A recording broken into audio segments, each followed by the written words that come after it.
තියෙන්නේ රත්නපුර සමන් දේවාලය. ඔයගොල්ලෝ දන්නවා ඇතිනේ. ඒ වගේම ඔයගොල්ලෝ ගිහිල්ලත් ඇති. අපි ගොඩාක් දුරට මේ රත්නපුර සමන් දේවාලෙට යනවා. මොකද පොය දවස්වලට ඒ වගේම ජනවාරි 1 වෙනිදාට වගේ අපි සමන් දේවාලෙට යනවා.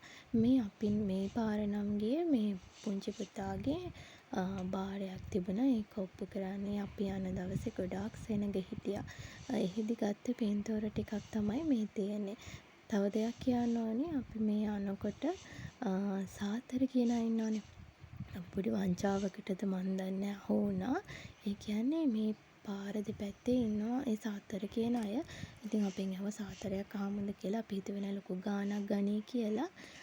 අපි හා කියලා සාතරය ඇහුවට පස්සේ අන්තිමට අපෙන් රුපියල් 2500ක් කිව්වා. ඉතින් මොනවා කරන්නද අන්තිමට රුපියල් 2500ක් දුන්නා. අපි ඒ ගැන ලොකුවට හිතුවේ නෑ. ඒ වුණාට පස්සේ හිතුණා එච්චර ගාණක් මේ ගන්නවද කියලා. ඒ කියන්නේ අපි ඔය ඇහුවමයි සාතරයක්. නිකමට වගේ තමයි ඇහුවේ. අන්තිමට 2500කුත් දෙන්න වුණා.